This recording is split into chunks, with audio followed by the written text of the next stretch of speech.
राख हुई दुनिया फिर भी सांसें बाकी हैं, एक नए सवेरे की आस बाकी है। टूट गया था जो कभी अब उसे जोड़ना है, नफरत की आग बुझाकर प्यार से जीना है। कल की तबाही को भूलकर आगे बढ़ना होगा, जिंदगी ने फिर मौका दिया है, फिर से जीना होगा। जली हुई गलियों से उठकर नए सपने बुनेंगे, जो हुआ सो हुआ, अब हम फिर से खड़े रहेंगे। हालात बदलेंगे, वक्त भी बदलेगा, इस दर्दनाक रात के बाद एक नया सुबह होगा। जी हाँ, इन्हीं अल्फाजों के ज़रिए नेपाल और नेपाल के लोग अब फिर से ज़िंदगी जीने की कवायद कर रहे हैं। कहीं आगजनी तो कहीं तोड़फोड़ तो कहीं सिसक रहे इंसान। ये हालात हमारे पड़ोसी देश नेपाल के हैं। भले ही यहाँ की ज़िंदगी इस नुकसान के बाद पटरी पर धीरे धीरे आ रही है, लेकिन इन 3 से 4 दिनों में नेपाल को ज़िंदगी की रफ्तार में काफ़ी पीछे कर दिया है। देखिए ये रिपोर्ट और समझिए क्या हुआ, कैसे हुआ और अब हालात क्या हैं। आप बने रहिए इंडिया लाइव के साथ। नेपाल में पिछले कुछ दिनों से बने हालात ने जनजीवन और व्यापार को बुरी तरह से प्रभावित किया है, जिससे होटल इंडस्ट्री में पर्यटकों की संख्या में 50% की गिरावट आई है और हवाई व सड़क मार्ग बाधित होने से व्यापार पर गहरा असर पड़ा है। नेपाल में अब हालात सामान्य होने लगे हैं। राजधानी काठमांडू में सुप्रीम कोर्ट, बैंक और बाजार, दुकानें खुलने लगे हैं। कर्फ्यू में थोड़ी ढील बरती जा रही है क्योंकि अब हिंसा थम रही है। हालांकि कुछ इलाकों में अब भी हालात तनावपूर्ण बने हुए हैं। संवेदनशील इलाकों में सेना लगातार गश्त कर रही है। पड़ोसी मुल्क नेपाल में सोमवार से ही हिंसा हो रही थी। भ्रष्टाचार और सोशल मीडिया पर पाबंदी के खिलाफ जेनजी आंदोलन कर सड़क पर उतर आए थे। यह आंदोलन इतना बड़ा हो गया कि प्रधानमंत्री केपी शर्मा ओली को इस्तीफा देना पड़ा। प्रदर्शनकारियों ने प्रधानमंत्री ओली, पूर्व प्रधानमंत्रियों के आवास, सुप्रीम कोर्ट, बैंक और सरकारी इमारतों के साथ साथ निजी संपत्तियों को भी आग लगा दी। इसके बाद मंगलवार रात को ही सेना ने कमान संभाल ली थी। हालांकि अब हालात सामान्य होने लगे हैं और नेपाल के लोगों की जिंदगी वापस धीरे धीरे पटरी पर आने लगी है। पड़ोसी मुल्क नेपाल में सोमवार से ही हिंसा हो रही थी। नेपाल आर्मी ने कर्फ्यू और पाबंदियों को लेकर एक नया आदेश जारी किया है। इसके मुताबिक सुबह 11 बजे से शाम 5 बजे तक पाबंदियों में थोड़ी ढील रहेगी। इसके बाद शाम 7 बजे से सुबह 6 बजे तक कर्फ्यू लगा रहेगा। इस आदेश के बाद सुबह 6 बजे से 11 बजे तक और शाम 5 से 7 बजे के बीच लोग घरों से निकल सकते हैं। बताया जा रहा है कि काठमांडू समेत कई हिस्सों में अब शांति लौटने लगी है। कुछ संवेदनशील इलाकों में नेपाली सेना अभी भी तैनात है और पेट्रोलिंग कर रहे हैं। नेपाल में हुए हिंसक प्रदर्शनों में अब तक 34 लोगों की मौत हो चुकी है। लेकिन ये घटना क्यों हुई, कैसे आक्रोशित हुए युवा, ये भी जानना बेहद जरूरी है। युवाओं का आक्रोश राजनेताओं के बच्चों की ऐशो आराम भरी जिंदगी को लेकर भी है। जो देश अपनी अर्थव्यवस्था को लेकर जूझ रहा है और जहां हर दिन हजारों युवा नौकरी की तलाश में दूसरे मुल्क का रुख करते हैं, वहां यह स्वीकार नहीं किया जा सकता कि नेपो किड्स लग्जरी लाइफस्टाइल जिएं। एक अनुमान के मुताबिक हर साल 8 लाख नेपाली काम की तलाश में अपना देश छोड़कर बाहर जाते हैं। प्रदर्शन उग्र होने की तीसरी वजह यह भी है कि नेपाली राजनेताओं ने क्षेत्र में बदलती भू राजनीति परिस्थितियों से कोई सबक नहीं लिया। श्रीलंका और बांग्लादेश का उदाहरण सामने है। आम लोगों की समस्याओं के प्रति संवेदनहीनता के चलते ताकतवर सरकारों को भी जाना पड़ा। नेपाल में भी यही हुआ। उच्च पदों पर बार बार पुराने चेहरे लौटते रहे और विकास व सुधारों के मोर्चे पर कोई भी सरकार नतीजे नहीं दे सकी। दुर्भाग्य की बात यह है कि राजशाही के पतन और लोकतांत्रिक व्यवस्था की स्थापना के बावजूद नेपाल का नेतृत्व अब तक पिछले 2 जन आंदोलनों 1990 और 2006 के उद्देश्यों को पूरा करने में नाकाम रहा है। जनता का बहुमत एक नए नेपाल के लिए था। जो प्रगतिशील, समावेशी और लोक केंद्रित हो। खूनी गृह युद्ध के बाद शांति प्रक्रिया से जो कुछ हासिल हुआ था आज वह भी खतरे में है, क्योंकि माओवादी नेता प्रचंड तक पर हमले हुए हैं। अब ऐसे में आप इन तस्वीरों को देखकर समझ सकते हैं कि जनता क्या चाहती है और किस तरह की राजनीति की जुगत में रहती है।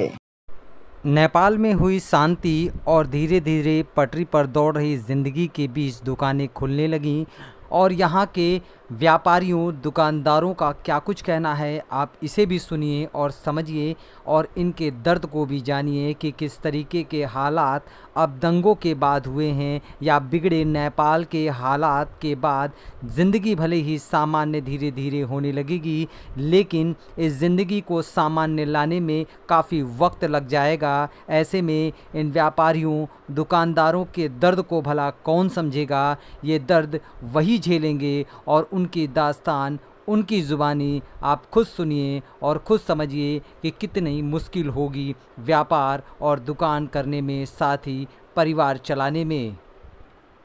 इसका प्रभाव ये है कि रुपैया की टोटल मार्केट नेपालगंज पे डिपेंड है, नेपाल पे डिपेंड है। तो अगर वहाँ का माहौल ख़राब होता है तो यहाँ दुकानों पे बोली नहीं होती और ज़्यादातर दुकानें लोग बंद करके घूमने चले जाते हैं, अपने कामकाज से निकल जाते हैं और जो दुकानें खुली रहती हैं उनके यहाँ दुकानों पे बोली नहीं होती है। मसलन आज मैंने दुकान सुबह से खोली है लेकिन कुछ नहीं बिका है। इसी तरीके से पूरे रुपैया की मार्केट जो है नेपाल पे डिपेंड है। अगर वहाँ का माहौल ख़राब होगा, बॉर्डर टाइट होगा तो कोई कस्टमर नहीं आएगा, कोई सामान नहीं बिकेगा। नेपाल में हालात फिलहाल के लिए सामान्य है। कई इलाकों में कर्फ्यू जारी है। ऐसे में वहां कई भारतीय रुके थे जो इस प्रदर्शन के खत्म होने का इंतजार कर रहे थे। इसी बीच जेनजी के विरोध प्रदर्शन के बाद भारतीयों का निकलना जारी है। यहाँ उन्होंने नेपाल के हालात के बारे में क्या कुछ कहा, सुनिए। कैसा बोलना, अब डिफिकल्ट सब पूरा जाम है सब।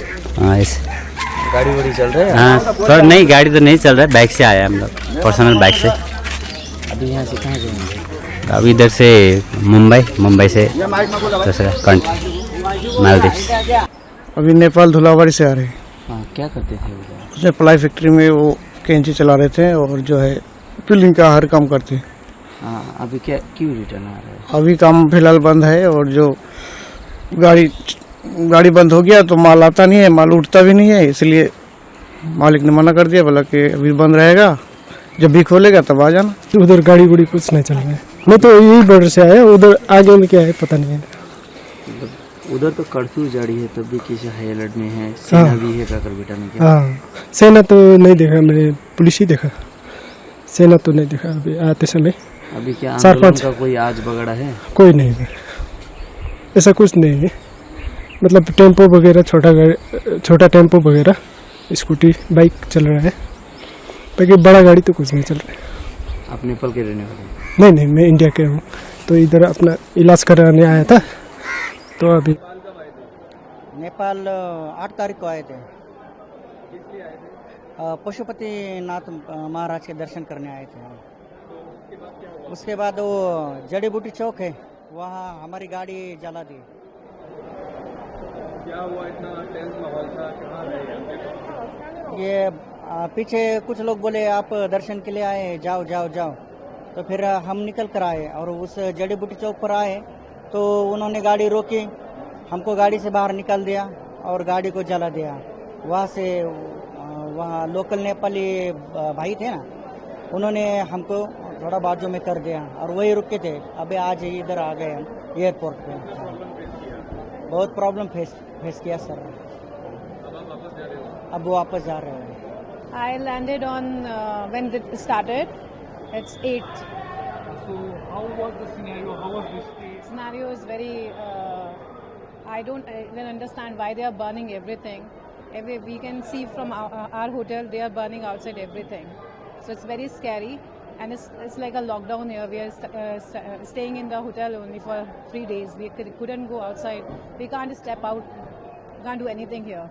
So thank God the airport is reopened now, so at least we can go. So what was your initial plan when you landed in Kathmandu? We have to go to Pashupatinath temple and we have to roam around because I heard the Nepal is very beautiful city, so we came to see the place. As you are not able to go. We can't go out anywhere. We can't. Yeah, it's. How you are feeling? Like, I'm feeling sad, but as long as we are happy, at least we are going out now. At least airport is open, so we can go out. Kathmandu किस दिन आए थे आप? दर्शन के लिए, पशुपतिनाथ के दर्शन के लिए आए थे। 9 तारीख को यहाँ पहुँच गए हम। क्या कुछ देखा आपने? इधर जब अंदर आए तो जब तक हमको मालूम नहीं था अंदर क्या चल रहा है, कुछ हमारे सब मोबाइल सब बंद हो गए, नेटवर्क बंद हुआ था। तो इधर आने के बाद जो बीच में हमको मॉप वाले ने पकड़ लिया और वहाँ हमारे जो 4 व्हीलर व्हीकल थी हमको वहाँ से उतारना पड़ा। वो गाड़ी का पूर्ण डैमेज कर दिया गाड़ी, और बाद में वो गाड़ी जला दिए। हमारे थोड़े फार बहुत डॉक्यूमेंट बचे, बाकी के डॉक्यूमेंट पैसे थे वो भी उसमें। खाली हम सब सुखरूप है, हमारे गांव जाना चाहते हैं। हमारे महाराष्ट्र सरकार से भी हमारी बातचीत चल रही है, लेकिन अभी तक उनका जो बुकिंग का टिकट बुकिंग हो गया हमारा, तो हम निकल जाएंगे यहाँ से। हम सब सुखरूप है हमारे यहाँ। कुछ भाई ने हमको बहुत मदद कर दी इधर। वापस जा रहे? हाँ, अभी वापस जाना चाहते हैं। हमारे महाराष्ट्र सरकार एकनाथ शिंदे साहब से बातचीत हो रही है, वो हमारे मदद कर रहे हो। जब तक टिकट नहीं मिलता तब को हमको यहाँ भी रुकना पड़ा। हमारे डॉक्यूमेंट सब जल गए वो गाड़ी में। बात नेपाल की करें तो नेपाल और भारत का रिश्ता बेटी और रोटी का है। यही वजह है कि साधु संत और तमाम सांस्कृतिक रीति रिवाज भारत नेपाल के साथ सदियों से जुड़े रहे हैं। इस पूरे मामले को लेकर साधु संतों ने एक बार फिर से आवाज़ बुलंद की है और कहा है कि नेपाल में हिंदू राष्ट्र होना चाहिए।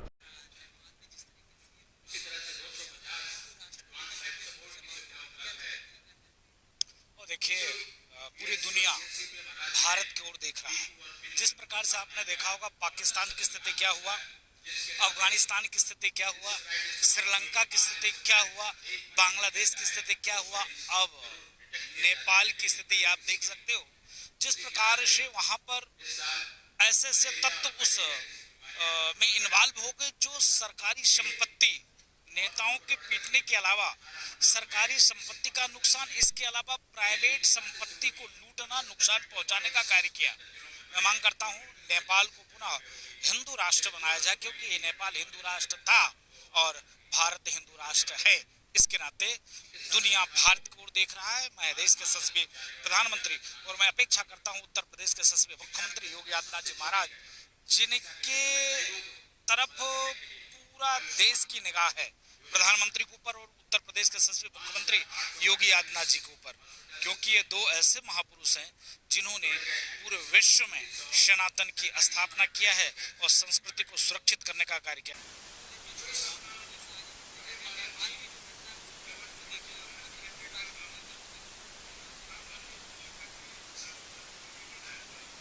हिंदू समाज और हिंदू संस्कृति इतनी उज्जवल रही है अभी तक, इसकी एकता के प्रभाव से इसको कोई भी विभिन्न करना चाहते थे, नहीं हो सकता है। ये बात जरूर है। आज कई संस्कृति ऐसी है कि जिसके कारण विकृत वातावरण पैदा कर रहे हैं, क्योंकि ये समस्या का कुछ न कुछ निकाल होने वाला है। ये नहीं है, हम लोग हिम्मत हारने वाले नहीं, हम लोग हिम्मत से और अच्छे संतों के मार्गदर्शक से काम करने वाले और परिणाम लाने वाले हैं। ये बात जरूर है। समाज की हमेशा के लिए एक प्रक्रिया रही कि नकारात्मक ऊर्जा को पकड़ के बैठ जाते हैं। हम लोग चाहते सकारात्मक भाव से कि भारतीय संस्कृति और भारतीय सनातन परंपरा में हिंदुत्व को आगे बढ़ाने के लिए और विश्व में सर्वोपरि स्थान पे ले जाने के लिए क्रियाशील और गतिवान और प्रगति से काम करते रहे। कार्य करना वो हमारा काम है। वर्तमान समय में सुधारने का हमारा काम है। भूतकाल और भविष्य में पीछे पड़े रहना और आगे की बातों में पड़ने की जरूरत नहीं है। क्योंकि हमारा पड़ोसी देश नेपाल है और नेपाल की परंपराएं, आस्थाएं इस मठ से जुड़ी है। मैं पूज्य महाराज जी के श्री चरणों में, गुरु महाराज के चरणों में, महायोगी गोरक्षनाथ जी से प्रार्थना करता हूं कि पुनः नेपाल के अंदर लोकतंत्र की स्थापना हो और नेपाल भी हमारे साथ देश और दुनिया में आगे बढ़े, इस प्रकार की व्यवस्था का निर्माण आने वाले समय पर नेपाल पे हो, ऐसा आशीर्वाद महायोगी गोरक्षनाथ उस प्रजा को प्रदान करे। जनता का आक्रोश इस कदर रहा कि सरकारी भवन से लेकर सब कुछ क्षतिग्रस्त हो गया। आगजनी से लेकर तोड़फोड़ और कई जानों के बीच में भारी नुकसान नेपाल को उठाना पड़ा। अब ऐसे में जिंदगी भले ही धीरे धीरे पटरी पर लौटने लगी हो, लेकिन लोगों का आक्रोश उन्हें कई सालों तक याद दिलाता रहेगा और आर्थिक स्थिति से जूझने पर मजबूर करता रहेगा। नेपाल से इंडिया लाइव के लिए धीरेन्द्र गुप्ता की रिपोर्ट।